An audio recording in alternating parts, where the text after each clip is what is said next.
One quick note before we begin today's interview. Our language is unedited and uncensored. As such, it may not be appropriate for all listeners. We hope you enjoy. From UFOs to psychic powers and government conspiracies, history is riddled with unexplained events. You can turn back now or learn the stuff they don't want you to know. A production of iHeartRadio.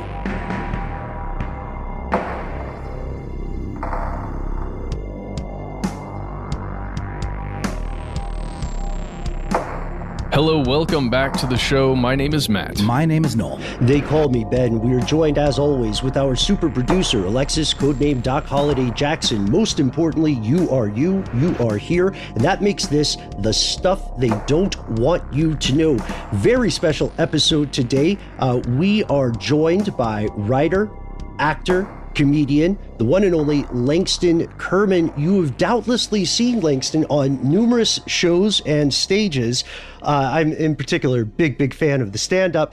He's appeared on so many things, High Maintenance, Insecure, and one of our personal favorites, longtime listeners, The Boys. Eagle the Archer over here. Langston recently launched a podcast that is very near and dear to our hearts, called My Momma Told Me. In this show, Langston and his guests dive deep into the world of groundbreaking and, as they said, sometimes silly, sometimes serious, sometimes problematic Black conspiracy theories, often learned from mothers teaching their kids as they're growing up, or other adult figures. And you can see why this immediately hit our radar. We are live in person with Langston today. Thank you so much for coming on the show, and welcome. Yeah, this is amazing. I can't wait to jump into this toxic behavior with you, boys. It's funny on your show, Langston. Usually there's so much fun in maybe the first half of your episode, then you guys start to delve a little deeper into the conspiracies. We're diving right in, man. I'm sorry. I was about to say, it's always fun before you do the research, and then you're like, oh no, this is horrible. This is a tragic choice that we made. We should have just kept telling our sillies. Oh God, I know. It's true. It's something we've run into. And one of the first questions I think that is going to be on the mind of a lot of our listeners is, what inspired you personally? Because there's not another show like yours out there now, right? Yeah. In a world with so many podcasts, this is something special and new. Yeah, I mean, I've always been, I imagine you guys felt this way, otherwise you wouldn't have started the podcast. I've always been deeply fascinated with conspiracy theory, and I have two parents who would not at any point label themselves conspiracy theorists, but do tend to follow conspiracy theory type behaviors. Like my mom is now living in Ghana and is fully like, I don't need the vaccine. I'm out here living a different kind of life, and is embracing just a style of living that well aligns with a conspiracy theorist at times. And so I think I just grew up in this shit, and then wanted to be able to find a little nuance in those conversations that doesn't exist. And frankly, conspiracy theory is a really white space on the surface, but all the Black people I know are conspiracy theorists of some sort. So it was like, I should just be talking to them and figure out what that is. Sure. And it's something that we kind of contend with on the show a lot, the difference and separation between conspiracy theories and actual, full bore conspiracies, of which there are too many to count. But the term conspiracy theory is often used as a way to kind of negate the point that someone's trying to make, or to other this notion that something is going on kind of under, behind the scenes. So we try to separate the two. But I'm interested in your thoughts of conspiracy versus conspiracy theory and how you kind of look at the two. Yeah, I mean, I think in a weird way, and I don't necessarily even always view it as a strictly racial thing, but I do think that there is a white thing where it's like, I just get to have fun with the idea of supposing that, our leaders are lizards, or that, 9/11 was an inside job. I just get to play in this idea. Whereas I think a lot of minorities have had to turn to conspiracy theory, or conspiracy rather, out of necessity. It truly is like looking at historical facts and going, yo, if I put this in my arm, or if I act in this way, I, in theory, could die from this shit. And so it's just a careful dance of both acknowledging people's like historical truth, but also being like, shut up, stupid, go do the thing that everybody's supposed to do for the well-being of society. Oh man. So I have a conspiracy theory about the origins of your show. I just want to put this to you, Langston. Okay. So, and correct me if I'm wrong here, but early in your stand-up career, you had a main gig that was as an educator. You were a high school English teacher, right? That's very true. Yeah. So, I'm thinking that, at least according to your material, it didn't go so great. But I think a part of you really liked being an educator, being a light bringer, basically, somebody who gets to show someone else, maybe a younger person, what reality is, what they need to know. Yeah. So I think you're bringing that like part of you to the world of conspiracies. Your thoughts? This feels like a Charlie Rose interview without the naked walks in the shower. Yeah, no, I definitely think that's true. I think I did really enjoy being an educator despite my many failures as an educator. And I think in some ways this is a chance to like slip in some weird education, if it can be that. I don't know. I say a lot of dumb shit for an hour at a time, and occasionally I guess somebody, walks away and feels a little lighter. But I do like that idea of like, all right, if we could laugh and then, in a Schoolhouse Rocky kind of way, learn something at the back end of it, that's tight. I mean, that's one of I think the keys, because so many times, we hear legitimate, real, multi-generational systemic problems being dismissed, right? Mm-hmm. There were, and unfortunately are, people who will say, oh, the police are getting vilified. They're not conspiring to do laundry list of things that have actually happened, and they provably did. And so, and because we're talking about people who really are victimized, people's real lives, one of the approaches that you take that I think is so clever is, yes, I don't want to say trick people into learning, but if you can get people to laugh, right? If you can get people to interact with you on that emotional level, then there's a trust, and they can follow us.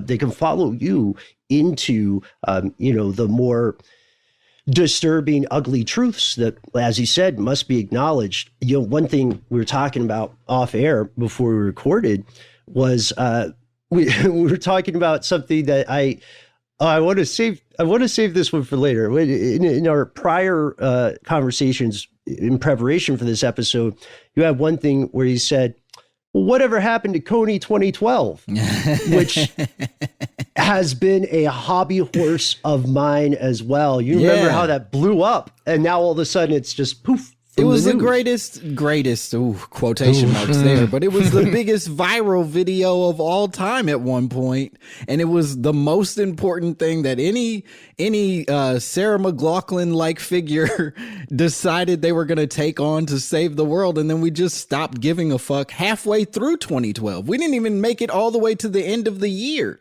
before we gave up on Kony. It's so sad, though, and also just like a product of like this kind of throwaway internet culture where like everything's about like what's the next big kind of like, buzzy item that can then get circulated and then kind of disappears. Like even Black Lives Matter and like all the protests and everything, that was so huge and ubiquitous, and it seemed like the world was going to change, and then kind of people moved the fuck on. Ooh, a lot of people posted that black square. Yeah. And then forgot about it. And it's even weirder is like, and I'm sure this connects back to the Kony 2012 of it all, is like, even with Black Lives Matter, it then becomes like, appropriated by all of these companies and all these quote unquote representatives who decide that they are now going to be the face of these organizations. And so the sentiment changes. It is even like the black square was a dumb fucking moment on the internet, sure, but it was a sincere, I think, want on a bunch of people's parts to be like, nah, this is a bad time. I feel weird. I want to at least show that I care about this thing.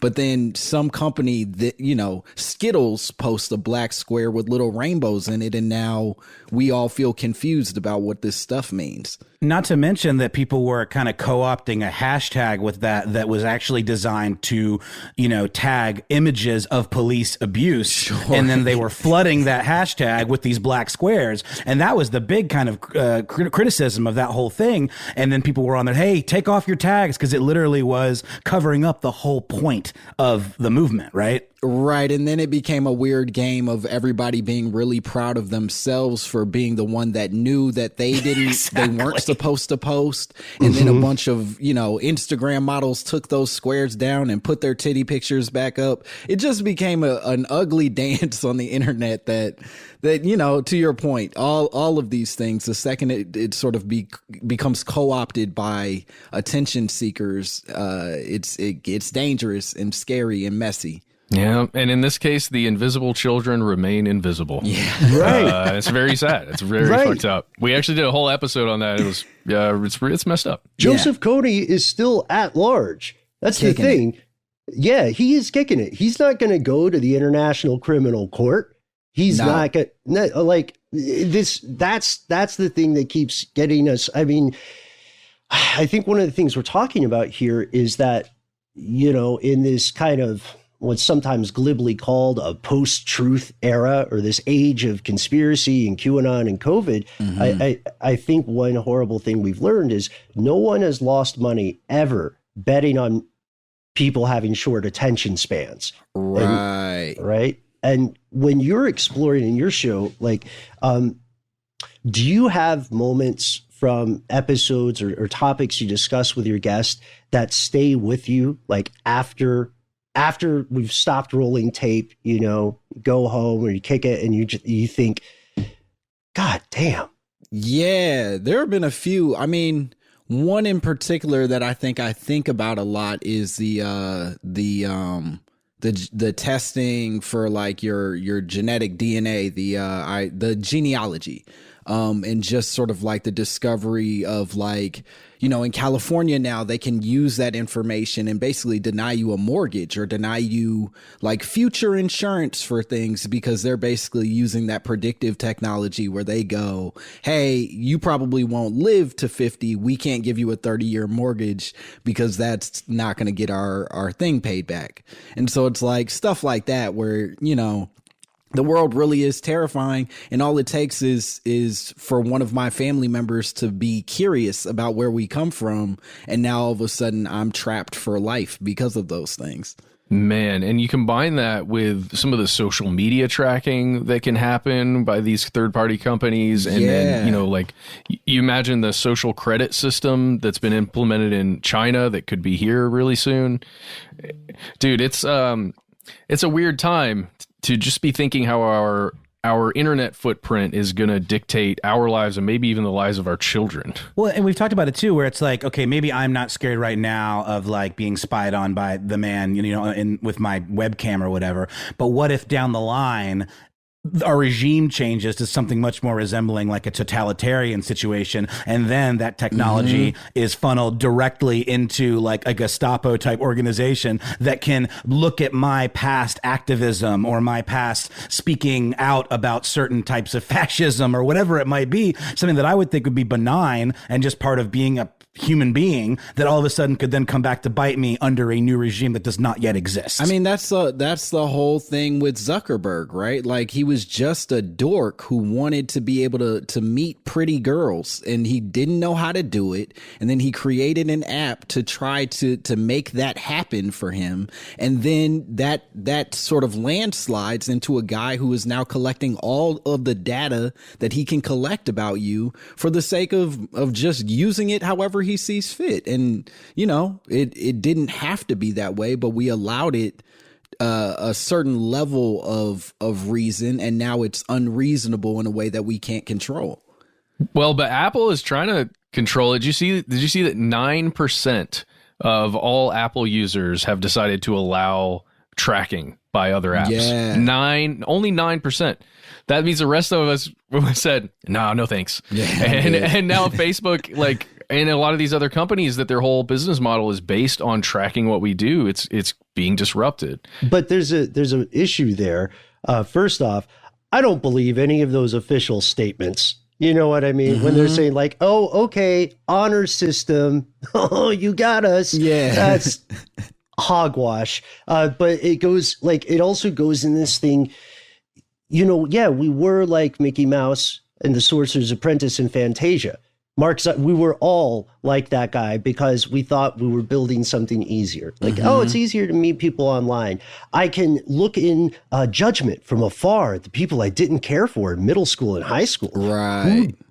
Whose life is worse than mine? Let me get that endorphin rush. But now we're in something that you had also mentioned before, and it's something that we speculate a lot about on our show, which is that first, technology always outpaces legislation because we don't know how to write these laws, right? And we have a lot of bad actors with their thumb on Congress when they're writing them.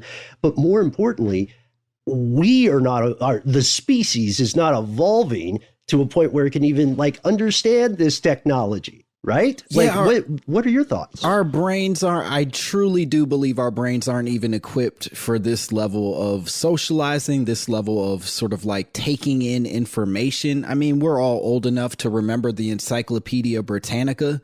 Those were however many books that you had to purchase, and that was the permanent information that you could learn out in the world, documented and kept in your home, presuming you had the storage space. You know what I mean? Like, and now we just have this vast, endless resource that really isn't nailing down any real opinions or understanding of what the world is. It just is creating constant contradictions and questions that, it's turning us sick. It's making us weird and dangerous to each other. We have become weird. No, it's true. And like at the very least, you could assume that the Encyclopedia Britannica was vetted and fact checked to some degree of, academic rigor, right? And now it's like we have access literally to every piece of history and information and opinion, and it's all lumped in the same record. And you can't tell the difference between one piece from the other. Yeah. You know what I mean? And even if the Encyclopedia Britannica was fact-checked by a mean, bad-intentioned person, it still was making a clear choice in terms of what history is, so that we can then have a baseline so that we can start to have a real conversation. But at this point, we're literally at a state in this country where we're arguing whether or not viruses are bad. That's fucking nuts. We don't all agree that a disease is bad. What the fuck are we doing? Encyclopedia Britannica would have said it was bad. At the very least, you're right. Yes, you're at the right. very least. And we'll pause for a word from our sponsor, then return with more from Langston Kerman.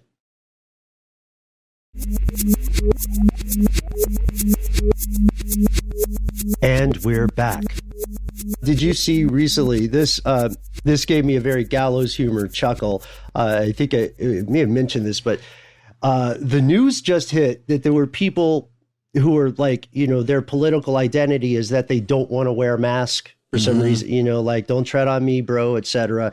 Well, now some of those folks are reportedly deciding to wear a mask to protect themselves from people who have been vaccinated, which like I read that on some group chat. And my only response was all caps poetry.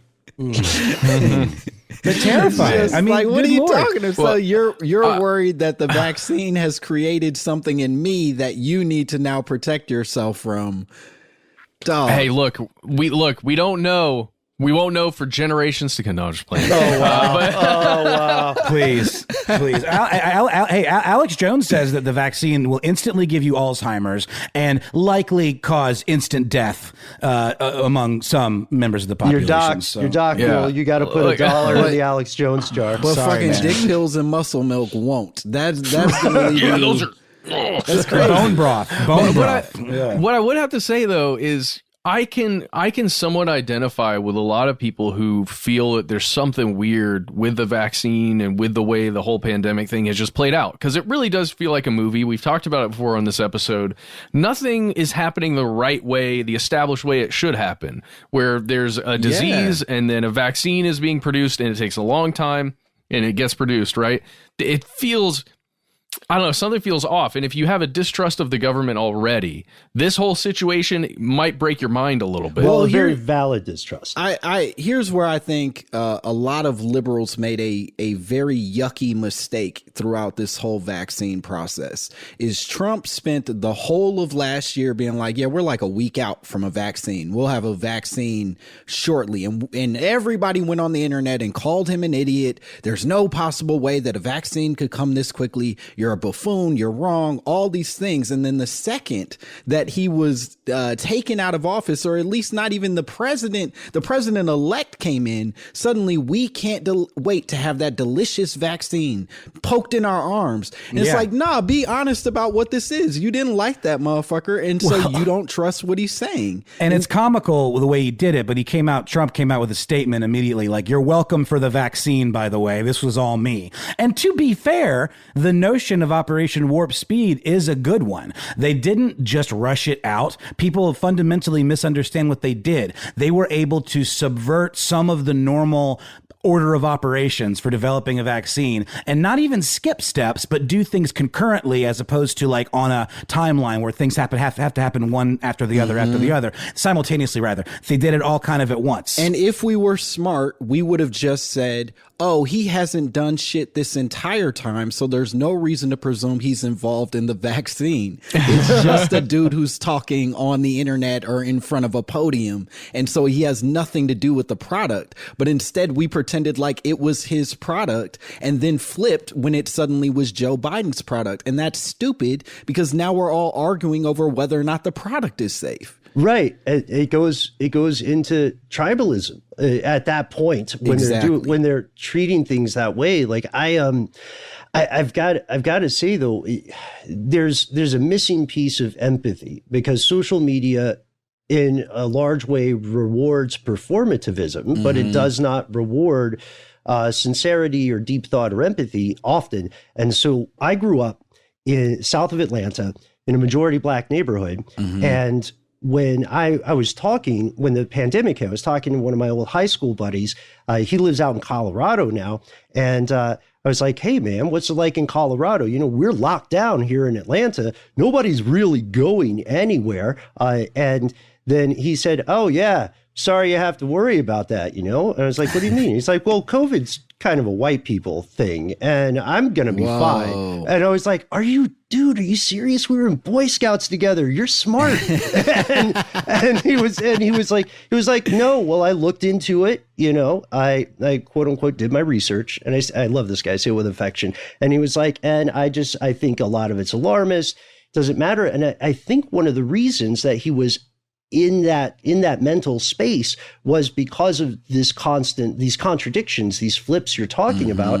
But then also he brought up a really valid point that I think a lot of people don't acknowledge, which is the systemic discrimination of the medical system. Like, if you exercise empathy, whether it's someone who's like really far right wing and they're like, they're microchipping me because I don't understand how microchips work, or they're like, hey, what about Tuskegee? What about all the horrible stuff that doctors in the medical system have done to disadvantaged populations over the course of history? Like, what do you think about that? Like, do you think that informs part of the COVID conspiracies that are circulating today? Yeah, I think 100%. I think it's mainly the reason why, if Black people tell me they're not into the vaccine, I get it. I don't agree with it, right? Like, truthfully, I just wanted to go back outside. So poke me up. You know what I mean? But at the same time, it's like, historically, you are making the correct choice. There's no evidence to prove that bad choices wouldn't be made with our bodies in relation to experimental or quickly made drugs that seem like they're coming faster than they should be coming and are being. A friend of mine the other day told me that like they pulled a vaccine truck in front of his apartment.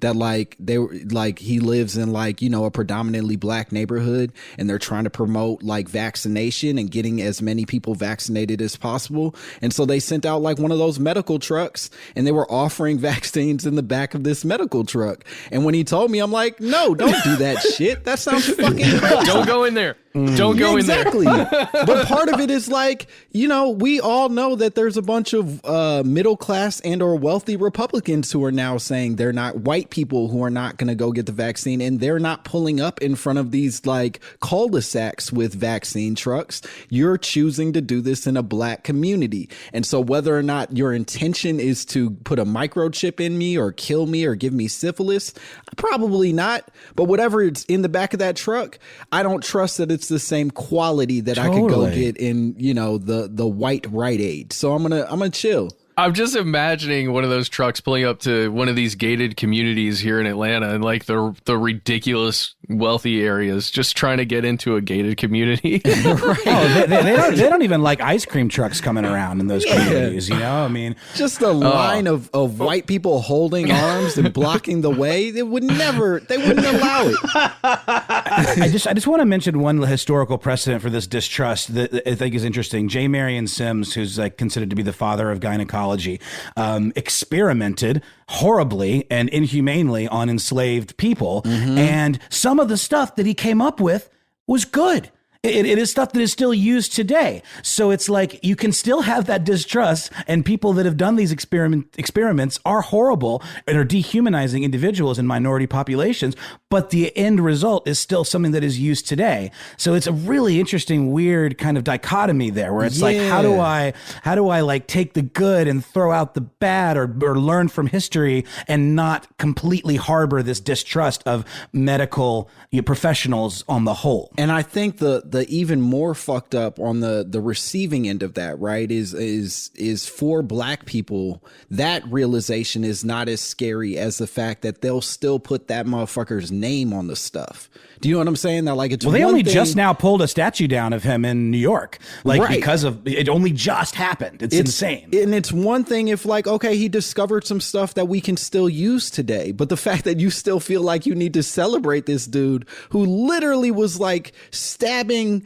black women's vaginas with weird stuff just to and forcing them to do all kinds of messed up things to be able to figure out what he needed to do with a body it's complicated. Look, he found some things. That's cool, but we don't have to keep like sharing his baseball card like he's right, like there's not an asterisk in his performance. Mm-hmm. And there's not like that's the thing, because, you know, when we research this before, like the terrifying origins of like things that people agree are overall beneficial or wholesome, now we run into stuff where we still see those people described. Like, they have a baseball card, like, J. Marion Sims will tell you about the horrific, unclean things he did. But we're also going to tell you he's the father of gynecology. And it's like, does he deserve that, though? He ain't got to be the father anymore, man. He's not the daddy. It's a Maury episode. Turns out he's not the father. Give it to somebody else.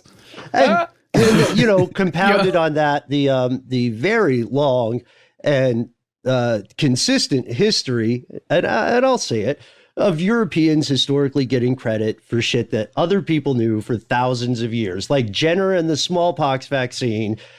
That, like, he Elvis'd that. Let's just be honest. That already existed. And it makes me wonder, though, when we talk about this stuff, another thing that we had discussed, and I know it's a big concern, and it's almost cyclical in conspiratorial thought, is the idea of sterilization. I don't know about you, but I think all of us, at one time or another, we have heard someone with utmost confidence say something like, you know, oh, hey man, you shouldn't drink that because they're putting stuff in there so that you can't have kids later, or like, hey, you shouldn't, insert brand X here. I drank a shit ton of Mountain Dew as a kid, and I maintain that that's the reason I can't touch my toes anymore. I think that's what did it. Please don't do that anymore, Matt. You got to get off the shit. This is actually it's a part of me now. Well, yeah, sorry, Matt. We weren't sure how to tell you this, but Langston and Nolan and I actually got together, and this is an intervention. This bro. is all a big intervention.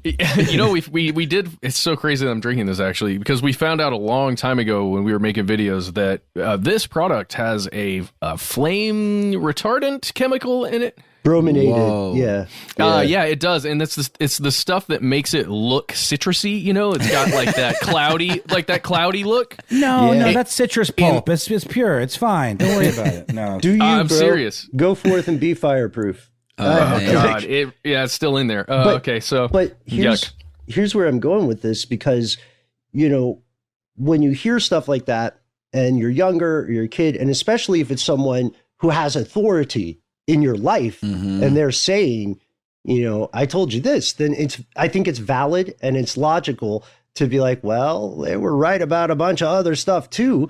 And then later, doesn't it become trippy? Like you said earlier, we examine stuff, we have fun, we do some silly things, and then this stuff is all fun until you get into the research. Isn't it trippy when you look back, maybe as an adult or as a teenager, and you can research, whether that's your Encyclopedia Britannica or you're on the internet, and you say, holy shit, there were a ton of people getting sterilized. Yeah. And no one talks about it. Like what's your stance on that? Do you find that often these things that are treated as rumors or conspiracies might have grains of truth within them? I think almost always. And I think that's the dangerous part about all of this stuff, is like conspiracy theorists aren't 100% wrong. They almost never are. There's like a grain of truth in almost everything that they're saying, even if it isn't truly the fact that sort of exists in their argument. It's more of like the sentiment that exists in their argument, or the motive that exists in their argument.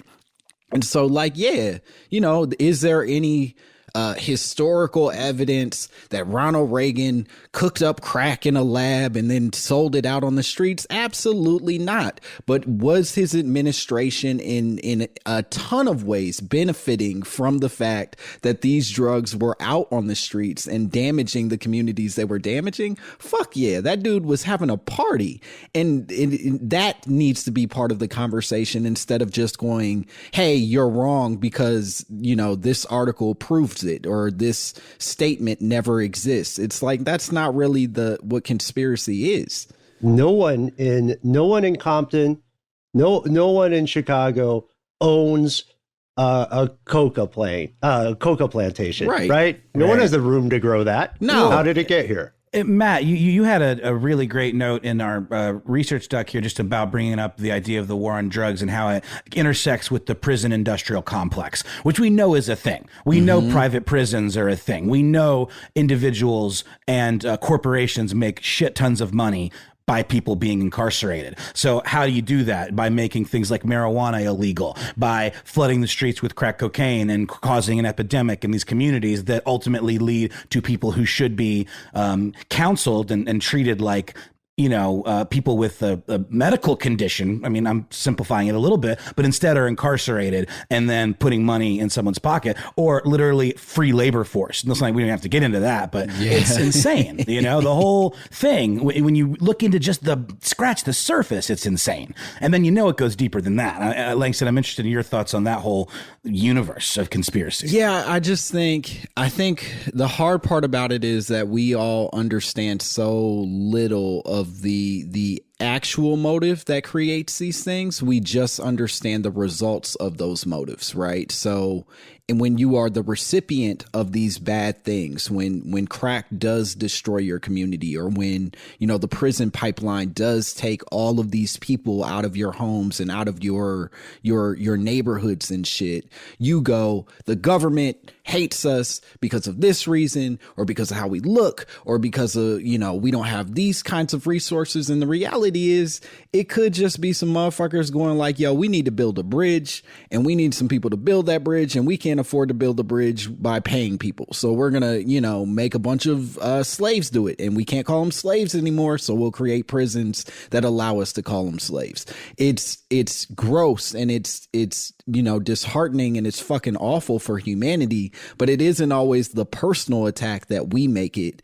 And we as people sort of need to be able to start to figure out exactly what the reality of these things is, and not just what it feels like to us on the surface. And it's an incredibly crucial and difficult thing to do, because of, I mean, so many of the facts that we've just named. Like, in the course of this conversation already, for every like out there conspiracy theory that we have just talked about, we have found, well, there is this one thing that's like, yeah, there's that asterisk though. And that's like, I think that's the space in where shows like My Momma Told Me, and even Stuff They Don't Want You to Know, I think that's part of where we live. And it makes me wonder, when we're speculating about, you know, these systems that are in play, one of my favorite things about government conspiracy theories is there's this contradiction, there's this paradox. The same people who cannot, for the life of them, get anything right, are also, like, they can't fix a fucking road, but simultaneously they herded all the cats necessary for 9/11, and they did it in a really smart way. And maybe that's why they're so bad at everything else. And this contradiction, I think, is this contradiction comes from something that it's like a psychological cost benefit. I want to see what you think about this.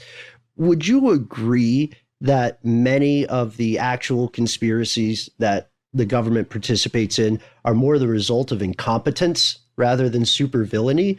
Because I see a lot of we see a lot of like conspiracies that the bulk of the actual conspiracy ends up being this: someone in the government was lazy, incompetent, or they fucked up. And then for decades, they tried to cover it up because they didn't want to look stupid.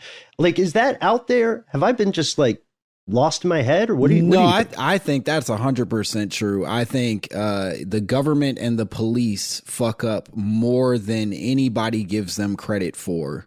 And I think, unfortunately, what ends up happening, and this is where the conspiracy theories become really dangerous in my mind. And again, you know, personal opinion, I don't, you guys do way more thorough research than I do.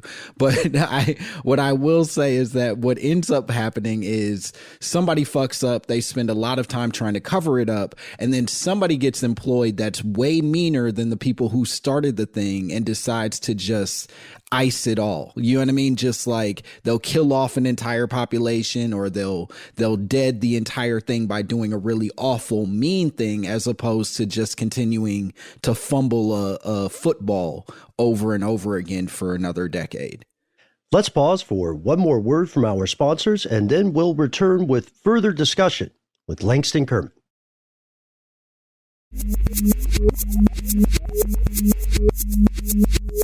And we've returned. So one thing I want to bring up is we talked about the internet, because I see what you're saying there, Langston. When the internet came around, one of the things that it gave us access to everybody, if you wanted to, were Freedom of Information Act requests. And I know that sounds like a weird little thing and almost just a detail, but before, if you wanted to get one of those things, you had to physically go somewhere. You had to know what you were looking for. You had to write to the government, you know, a letter or something, and ask for a specific thing. Now there were places on the internet early on where you could find this stuff. And I think a lot of those end up being the kernels of truth, the little piece at the center that is true. It's definitely, oh, this is something admitted This is something the government admitted to doing. Yeah. Like when we're talking about the origins of the war on drugs in America, you can see all of these little things that are objectively true.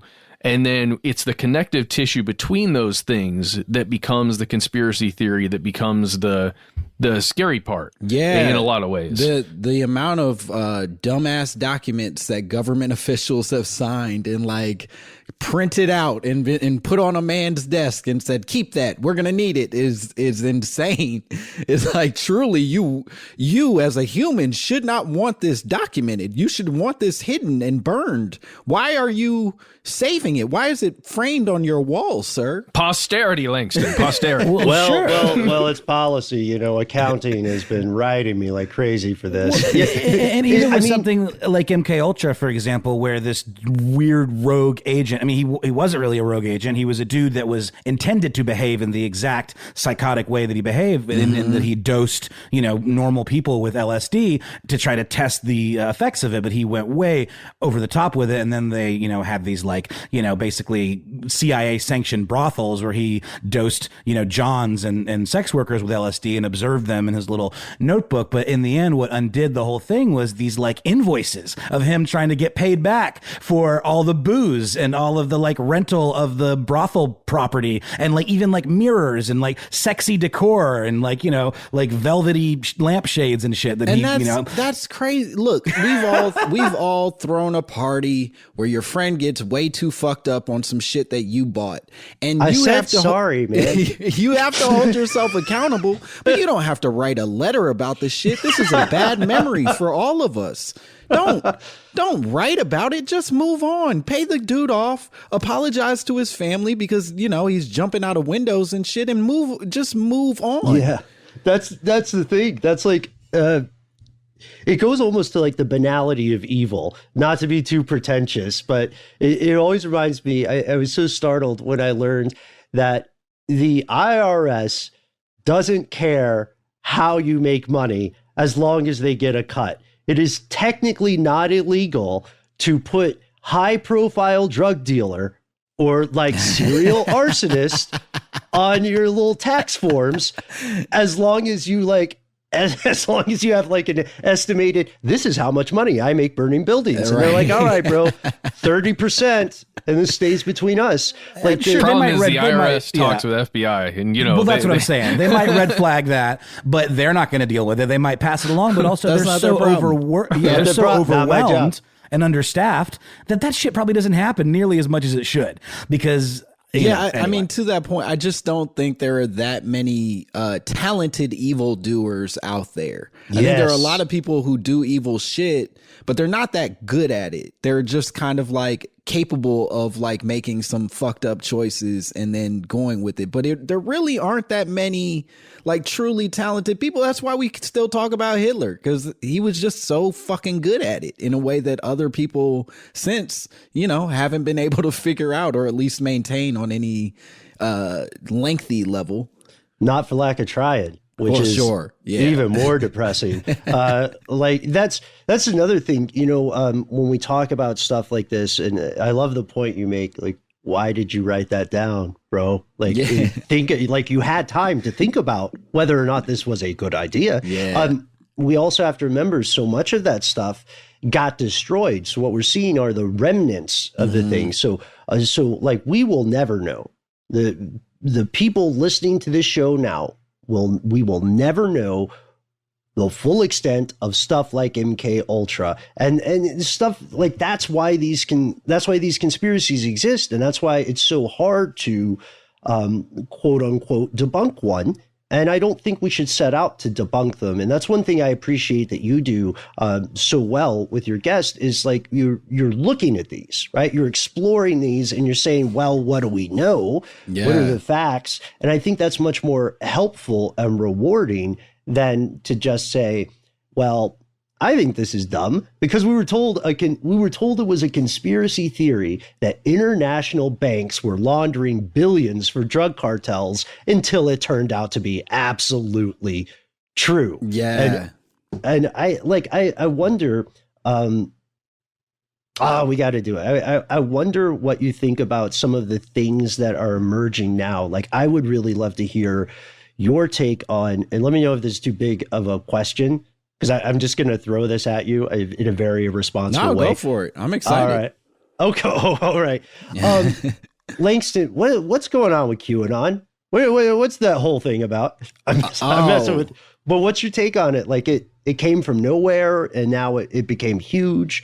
I think I think in a weird way, white people stopped being a minority within their own community, right? That like it used to be white minorities. Like y'all used to have like separation of your own powers, that like everybody knew to be mean to the Polish, or everybody knew to, we didn't care for this group or that group. And then it sort of became this weird, and it's not all white people's fault. It was a lot of like minorities being like the white devil, you're evil, you're bad people, all this big collection of folks.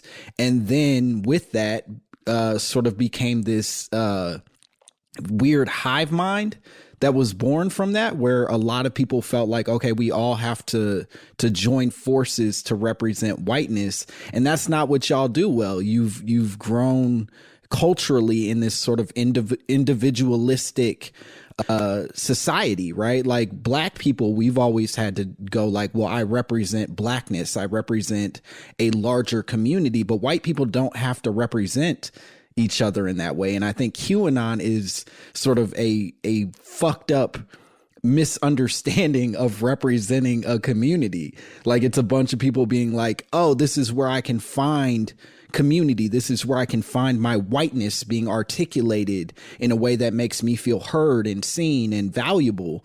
And so you turn to the internet and you turn to these people who have secrets, and now all of a sudden you're doing just frankly a bunch of hood rat shit with people on the internet because you don't know what it means to be an actual community. Well, and that collective, idea of whiteness, quote unquote, that you're describing, it has a name. It's called white supremacy, right? Yeah. I mean, but it's inherently bad and awful. And you're right. I never thought about it that way. But the idea of whiteness as a positive thing, that's sort of like a no-no territory, right? Exactly. But white supremacy obviously is a thing. And QAnon to me is a jumping off point of that. And to me, and I think we'd all agree, it's sort of the first example of this decentralized internet cult. That is super fascinating. That like it's the first example of that I think that we've really seen, where we don't really have a cult leader. It's the idea that is the leader, and it spreads like a virus through the internet. And also I think was probably given a boost by the fact that everyone was stuck at home, just looking for something to do, and all these like bored housewives and people out of work that were just clicking around and looking for something to identify with, and just started going down these internet rabbit holes. And then there you go. And I think even more to that point, it truly that group is what makes me feel so certain that it is sort of like it's white people who don't want to be white supremacists, but also do want to see being proud of white as a good thing. It's a bunch of people who do have college educations, or at least resources to be able to make other choices, but everywhere they go, they're being made to feel like a monster. And then here comes this community that doesn't make them feel that way, that makes them feel heard and seen, like they are inside on a conversation. And it's all very dumb, and like truly you should go do some self-reflection instead of turning to these really bad, mean websites for a way of, creating your identity. But also we as a whole have to stop just demonizing entire groups, because that ain't gonna fix them either. You know what I mean? Like that's truly not how you make a bunch of suburban housewives come back to your side, by calling them mean, derogatory names every time they complain about something. I think that is such a profound point. And I think I don't think a lot of people have thought about the evolution of QAnon in that way. And what I find two things about that. I find one thing incredibly insightful, and I find one thing profoundly hilarious. Like when you said, now those inner boundaries that used to exist were eroding. It's I think it's tremendously insightful because we have to remember especially in the West, in the U.S., there were these very popular gradients.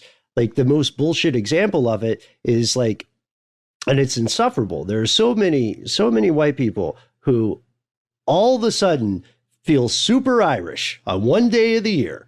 They don't speak Irish. They've never been there.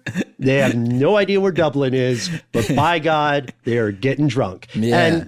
And then there's this other thing with like, you know, it wasn't that long ago historically when there was a huge, there was like huge amounts of racism that like trickled down against like Irish people, were like actual Irish people, not the people lying at the bar on St. Patrick's Day, were like less than whiter. They would say like, you can't trust the Pole, and these ideas like trickle down, because then those people who were getting sort of shat upon were able to say, well, at least I'm not, you know, insert person here. And Lyndon Johnson was the one who was like, if you can convince the poorest person, the poorest white person, that they're better than someone else, they will do whatever you want.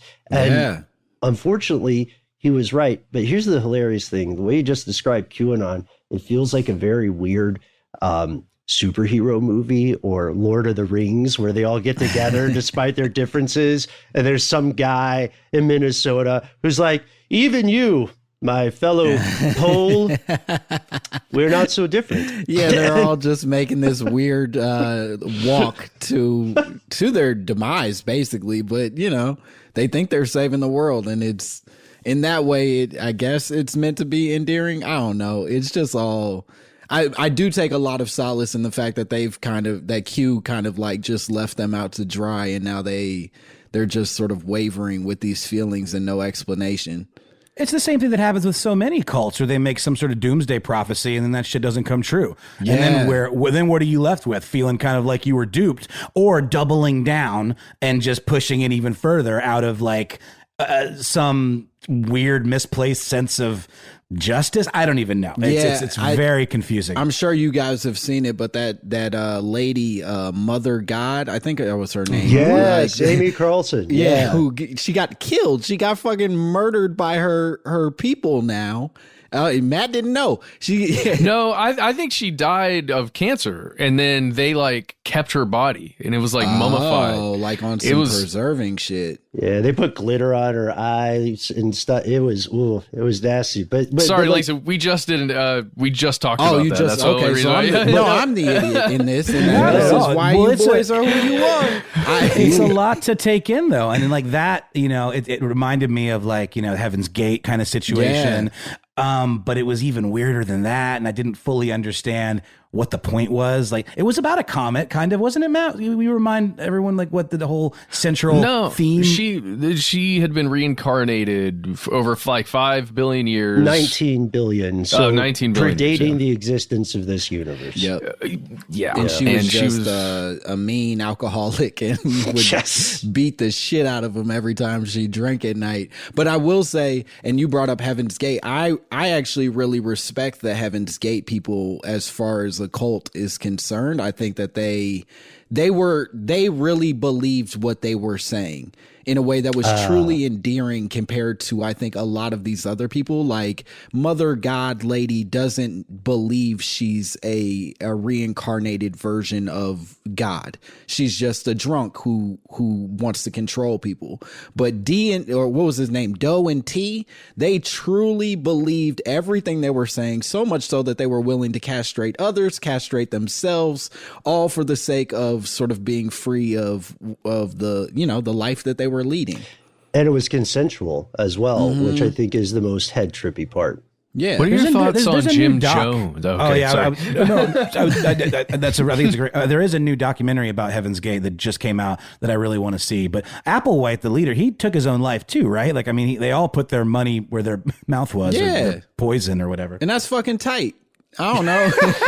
Yeah, I mean, I really respect that. They committed to the bit. They followed through. Hell yeah. You know?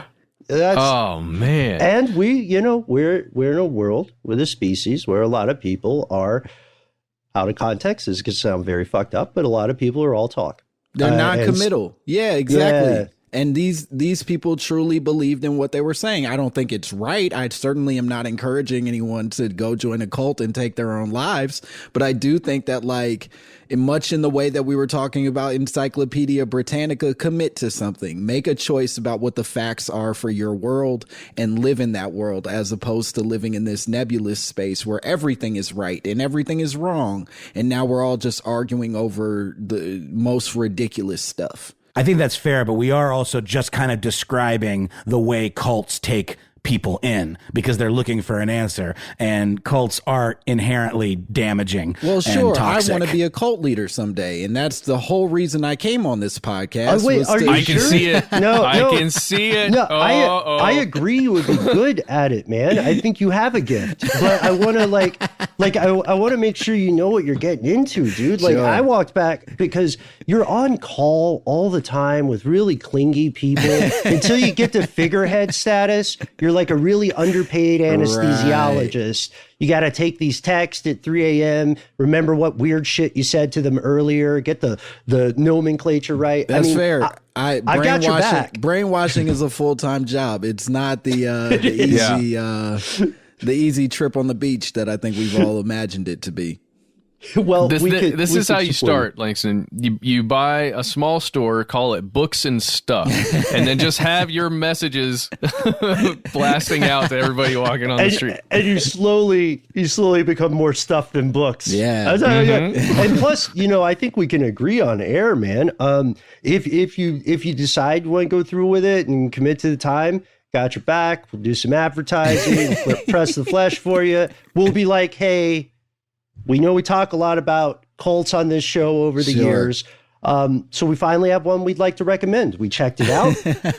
It's our good friend Langston. He's solid, and he's got some good stuff to say. I love the idea of there being some sort of cult advertising right after, like, Warby Parker glasses. Just you're promoting Serta mattresses and also a maniacal cult. Both of those things are available for your subscription. Are you feeling lost? Well, don't worry. Yeah, so like one thing we're running into. I know that we've been talking about a lot of things really quickly. The time has flown by. There are a couple things that we just had to ask you about, because this is kind of this. I don't know about you guys, Matt and Noel. I found myself in a sort of rare situation where I heard a concept, we were talking before the show, that I had never heard, which is this. Langston, you said, what about the idea that vaping isn't bad for you? Those deaths were just early cases of COVID. Yeah. I had never heard that. Oh, hell yeah. I think that was just me talking. I do think I genuinely remember in 2019 that end of 2019 when everybody was like, vaping's killing people, everybody's dying from vaping. No, they're taking popcorn lung. Yeah, they're taking the fucking jewels off the shelf. They're like now making commercials to tell kids, don't you dare go near a jewel, it'll kill you. And then all of a sudden it wasn't a conversation anymore, but then COVID started popping up. So I don't have any evidence of this. I don't even want to begin to present it as if I've done the research, but I will say the timing seems funky as fuck in my mind. Well, we have something to bring to the table here, actually. Uh-oh. Because it was found that quite a few of those deaths, I don't believe it was everyone could be explained in this way, but quite a few of them that made news had to do with, it was weed oil, or, vapes, like weed vapes, and the juice, and there were a couple of groups. Yeah. OJ killed all those people. The guy hates vaping. No, but it really was found. You can read about this in the Washington Post. It really was found that vitamin E acetate was being added to several of the mixtures, essentially, and that was actually killing people. The vitamin E acetate at levels that shouldn't be in bodies, and it was actually really damaging and appeared to kill multiple people. Wasn't that black market vape juice, though? It wasn't like the stuff you would buy off the shelves. I mean, there's so much black market still, obviously, with weed not being legal everywhere, where you get, the cartridges or whatever from someone, or maybe they make it at home. You don't know what the process is. Not that it's like super transparent, or everything that comes from places you buy, or comes from vapes you buy at dispensaries. But I believe, wasn't it traced to like local kind of like, dealers that were making the stuff themselves? Yeah, but Matt, I'm disappointed to know that big COVID got to you, man. I know. Hey, explain look, maybe the they timing. did. Maybe they did. Okay. The CDC is right over here. But hey, you know what else is right over here, you guys? In Alpharetta, there is the headquarters for the Colonial Pipeline. Have you guys been reading about any of that lately? Yeah. What's With going down? With the hack. Yeah. So I tried to go out last night to get gas over here off Buford Highway, and there was no gas. So I drove to another gas station, and there was no gas. And do you guys, I'm sure we all kind of understand that feeling, or can at least empathize with that feeling, but needing or wanting to put gas in your car and it not being available is really scary. Yeah. Because, in those times, in some of the most frightful times in this country and across the world, I think, is when there's mass panic occurring. And I just wanted to ask you guys, and Langston, you in particular, like, what do you do to both prepare your mind and your surroundings for when one day shit hits the fan from, like, it doesn't matter what it is, like, there's just chaos? What do you do? Hoarding everything. No, I'm kidding. I truly don't know. I think, this is like a news story that's sort of being hidden underneath a lot of news stories. At least it feels that way, in that, like, they're not even sure how to fix it quite yet. So they're not trying to make as big of a deal about it as it probably is. That, like, a bunch of hackers figured out a way to cut off an entire coast of oil and gas and shit. That's insane. And so, like, I truly don't know what to do with any of these feelings. I really want a gun, and I don't have one yet. And I think I don't know what that's supposed to do, but boy, would that make me feel at least like I'm preparing for an apocalypse if I had one. Right. Yeah. It's the uncertainty. You would think that there would be more. Like, the democratization of information logically should give us more sources of information. But we're finding, at least here in the West, is that the faucets that control the flow of knowledge are really being held by relatively few players, right? Yeah. So, like, we know, like, I know this sounds paranoid, but I think we're all on the same page after seeing so many things that have had a reporting spin, like another thing, just to point this out for everybody listening who's hoarding gas. I understand it's easy to confuse fear with forethought, but I think a lot of these people don't know gas goes bad.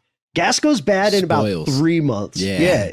It's going to sit in your garage next to a pile of toilet paper, because if you were hoarding that, you probably didn't shit enough to get through all of it. And then you got these tanks that you can't sell. So now your garage just looks and smells weird. Be safe, folks. And if you'd only listened to more podcasts and invested in that Tushy bidet, you would have been in a much better situation, when the shit hit the fan, literally. I mean, wasn't that a weird, trippy situation, though? Like, that feeling of going to the grocery store and the shelves just being bare, whole aisles, canned goods. Like, that was the closest I've ever felt to, like, oh, this is what the apocalypse is going to feel like when it starts. And maybe this is it starting. Maybe this is it starting now. And that was the part that scared me the most, was like, it very well did feel like this was it starting. And I truly just still went and got Pop-Tarts. You know what I mean? Like, I tried to pretend as if it wasn't starting because I wanted my normalcy back. And that's fucking nuts. Like, we should have all just started pushing shelves down and fighting each other, but instead we pretended to still have, like, conventions at play. And it's, well, that's your brain helping you out, dude. Because our brains are remarkably adaptable, and we normalize things so quick. I remember how quickly I just kind of stop paying attention to the, like, remain indoors signs everywhere, and, like, everyone in masks all of a sudden. Like, after a couple of months, it just kind of felt like the norm. And occasionally I'll do a little reality check where I'm like, wait a minute, oh yeah, this is still mega weird.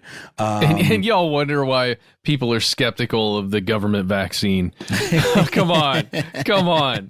Just get your Pop-Tarts, join the right cult. Sure. Everything will be fine.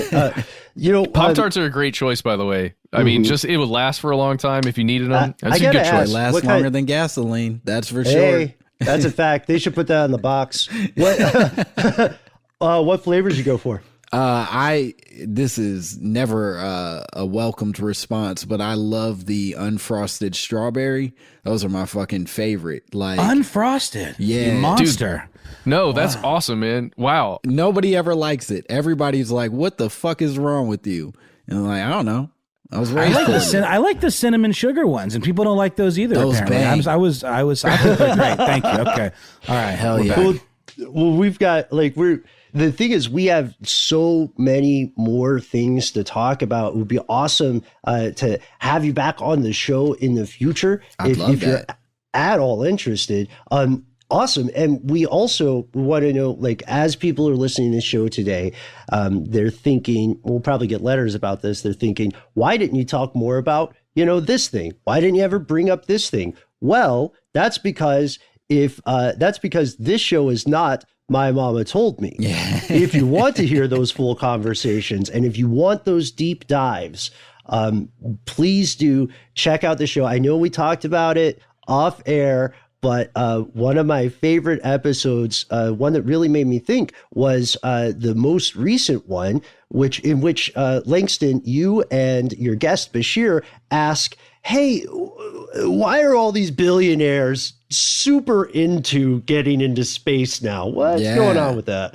That's spooky. We unpacked a lot of the sort of newfound space exploration that's coming from Daddy Bezos and Daddy Musk and all the other powerful people. And Bashir, who is Bashir Salahuddin, who's a very brilliant comedian and writer, theorized that there's a real possibility they're just planning to send us to space, which I had not ever considered. Damn, I thought that's the flip. They were going themselves, but they were like, he's like, nah, fuck that. They're gonna stay on Earth where the Earth will be a lot cleaner and less populated, and instead send a bunch of poor idiots to space instead. Oh boy. One way, the first trip is free, but Matt, there is something that you wanted to bring up, right? Well, yeah. Well, I just to give anybody listening another suggestion, I would say listen to the episode where what is it? Oh, you're talking with the Meghan Markle of background actors, Miles Gray. Miles Gray. and sorry, he'll get a kick out of that. It's just a great discussion, and I think it lines up a lot with if you like listening to this show. It's funny, but there's like some very serious conversation happening in the background there. Yeah. Just recommend that episode. Yeah, no, I it's one of the reasons I think you guys have such a great show is the ability to dance between a healthy, fun, light conversation and some real heart-wrenching shit that maybe people should be stressing about. And it's not an easy dance to do, and you do it well. So I really appreciate you having me. Dude, it's been a pleasure, man. Seriously. Likewise. I don't know how to take that. Coming from Langston. Take it as intended, there is Matt. One take thing it that as we have to do because we have, I think we've made it pretty clear to our fellow conspiracy realists that we don't just enjoy My Momma Told Me. We all believe it is an important show, and it's doing something that is only going to become increasingly important in the future. But also, that's not the only thing. That is far from the only thing you have on the horizon. Been hearing rumors about an upcoming show with HBO. Called Pause with Sam J. Could you tell us a little bit about that? Yeah, so it's a late night talk show hosted by my dear friend and now boss, Sam J. She's hilarious. She's great, and it really is just a grumpy lesbian taking on the world and really, sort of planting her flag in a space that for a long time has been a bunch of sort of like white stiff voices, and she's doing the complete opposite of that. And I've been very lucky to head write the show, and it's great, and you should check it out right now on HBO. It's on HBO and HBO Max, and it's funny, and it also says some stuff that means something, but maybe not. It's a half-hour television. Who cares? That's perfect. I just want to say personally, thanks so much for coming on, Langston. It's been, honestly, it's one of the podcasts I listen to all the time. Like the stuff you did with some of the SNL folks that are on right now, like Chris Redd and Ego Wodum, like some of those conversations, man, the spaghetti thing, like I couldn't stop laughing. It's just great. Thanks, really. Man. No, this was so much fun. I'm so happy that I got to be here. And we're so happy that you're returning in the future. In the meantime, if people want to learn more about your work, both in the field of comedy, the field of podcasting, the field of acting and writing, where can they go to learn more or to follow you online now that we've talked about how dangerous social media is? Please follow me online in all of my dangerous tweets and Instagram posts at Langston Kerman. It's just LANGSTONKERMAN. It's my first and last name. Nobody else wanted it, so I got all the direct contact for that. And yeah, that you can follow me there, and please listen to My Momma Told Me. It comes out every Tuesdays, and now Thursdays we do mini episodes. So yeah, it's fun. It's a cool time. Well, that was great. We're recording this after the interview, but what a fantastic time. And we looked into so many conspiratorial ideas. You know, it makes me want to go listen to My Momma Told Me. Which you should also do, like, immediately, because it's great. Yeah, man, I'm telling you, that Ego Wodum episode had me just laughing my butt off. Do it. Go listen to that now. But yeah, hey, if you want to write to us about anything that we discussed in this episode, you want to contact us in any way, we have so many ways to do that. So many all over the internet. You can find us at Conspiracy Stuff on Facebook and Twitter, Conspiracy Stuff Show on Instagram. Yeah. And if you're someone who is not into social media, if you have valid concerns about the episodes that we did in the past on big data, and you're staying out of the fray. If you're a little more old school, no worries. You can contact us directly via our official telephone number, 1-833-STDWYTK. 3 minutes. Those 3 minutes are yours. Give yourself a cool nickname. Tell us what's on your mind. Tell us if you're okay with us using your voice or nickname on air. And most importantly, do not feel like you have to censor yourself. You've got a story and you're like, how do I tell this 10-minute story in 3 minutes? Never fear. Write it out and send it to us. We read every email we get at our good old-fashioned email address, where we are conspiracy@iHeartRadio.com.